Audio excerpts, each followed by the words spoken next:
So today we will talk about the obstetrical history, that how you will take a history from the OBS patient.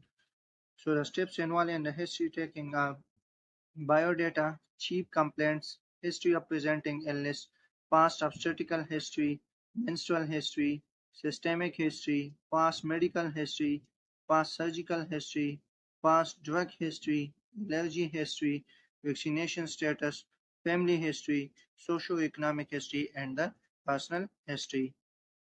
So the first step is the biodata.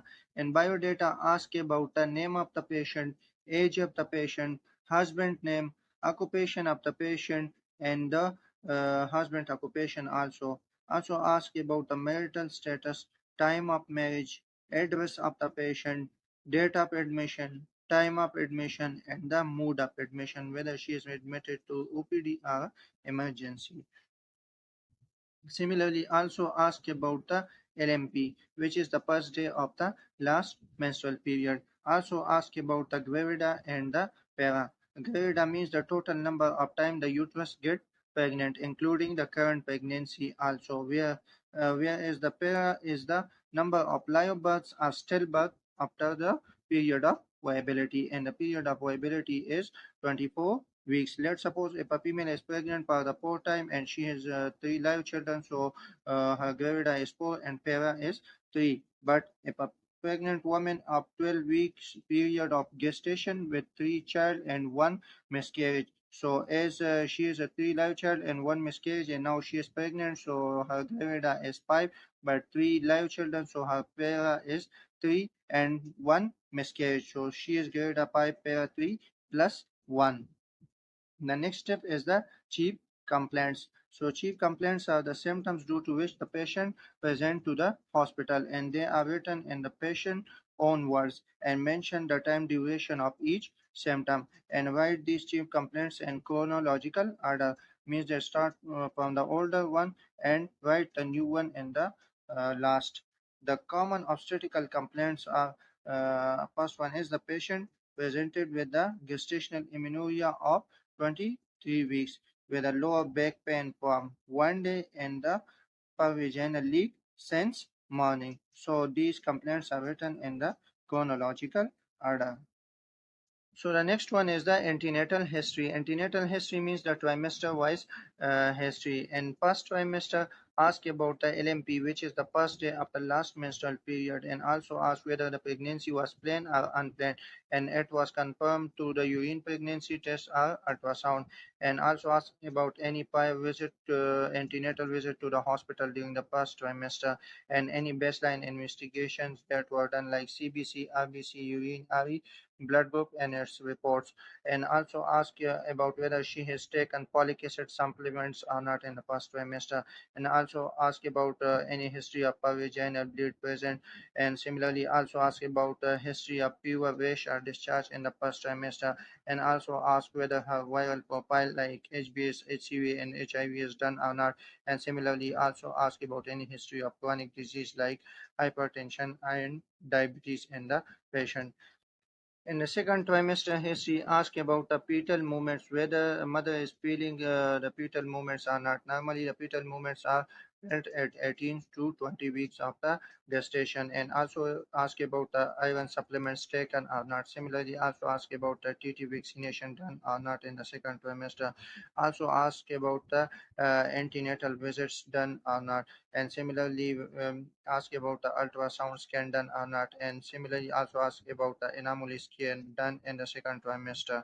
Similarly also ask about the baseline investigation like CBC, urine, RE and RBS done in the second trimester, and whether its record is found or not, and also ask about any history of fever, discharge or vaginal bleed in the second trimester.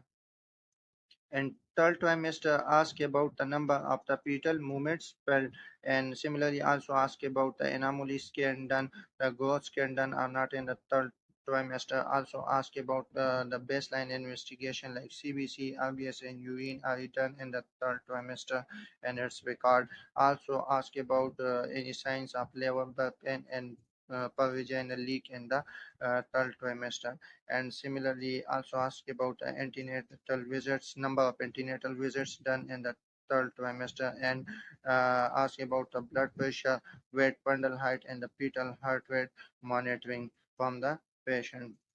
Now, if a patient come in a labor pain, then how you will take a history from a patient and labor. So in labor history, ask about the time of onset of the labor pain, and similarly also ask about the frequency of the contractions. Frequency means the number of contractions within 10 minutes. Normally, the contraction are four or more than four within 10 minutes. Similarly, also ask about the duration of each contraction lasting, and also ask about the site. Usually the patient complain of lower abdomen or back pain, and similarly also ask about the severity of labor pain, whether it is mild, moderate, or severe in nature, and similarly also ask about whether the pains are regular or irregular.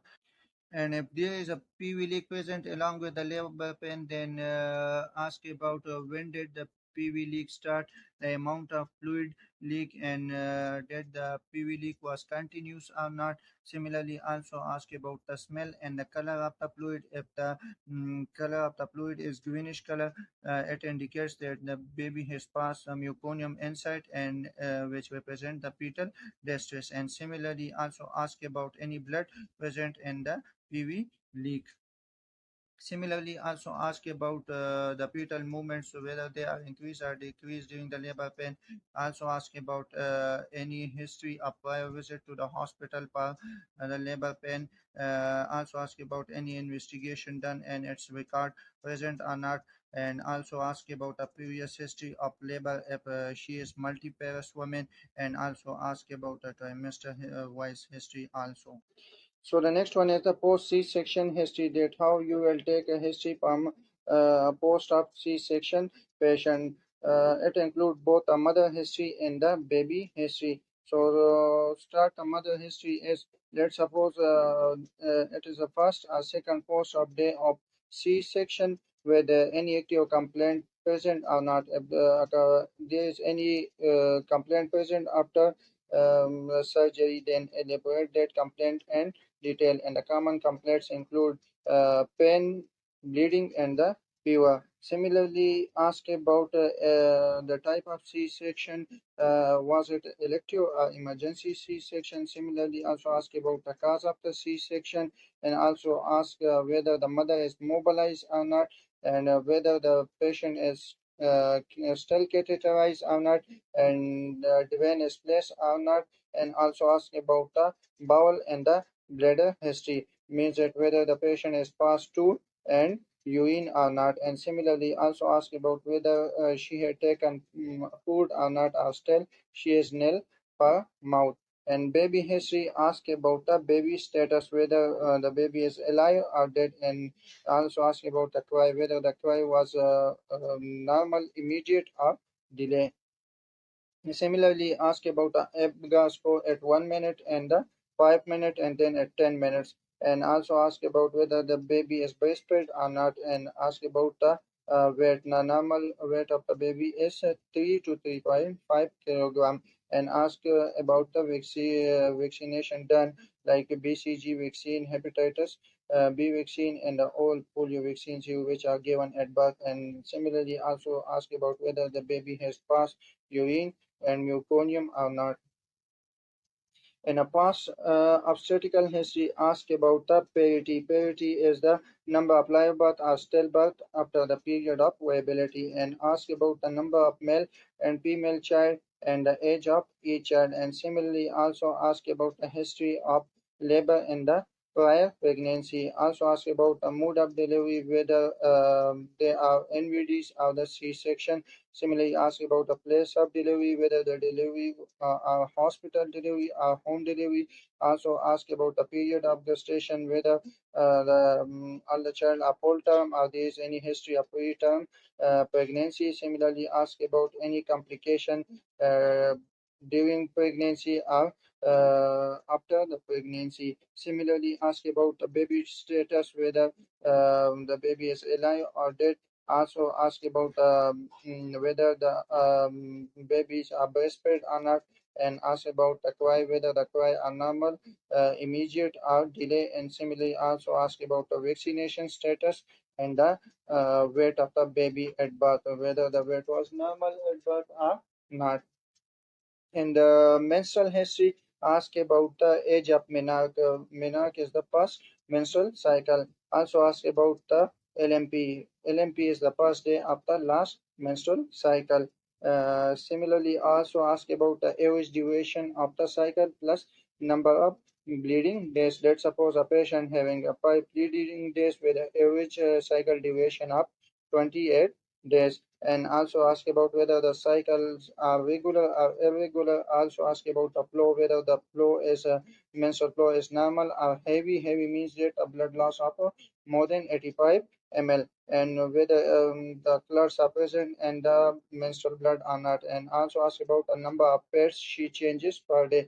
Also ask about any history of dysmenorrhea. Dysmenorrhea means the painful menstruation. Also ask about any history of discharge, which indicate the pelvic inflammatory disease. Similarly, also ask about any history of intermenstrual bleed, and also ask about any contraceptive she had used or not.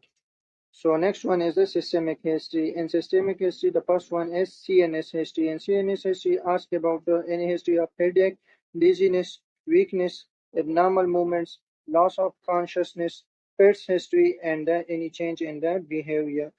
In GAT history, ask about the history of dysphagia, jaundice, heartburn, vomiting, hematemesis, diarrhea, any history of constipation or abdominal pain or melena.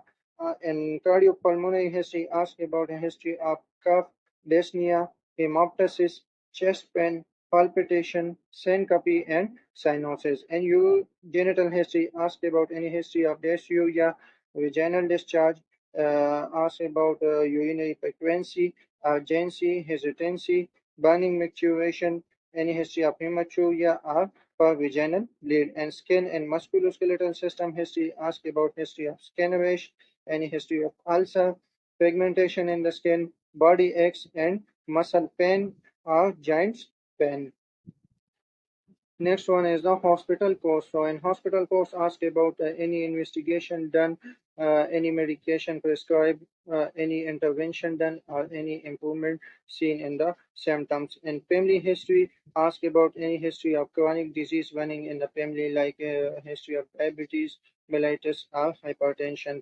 And similarly, also ask about the consanguinity marriages, family history of any cancer like breast cancer, endometrial, or ovarian cancer, and the past degree relatives. In past medical history, ask about any prior history of any disease. In the past surgical history, ask about any history of surgery done in the past.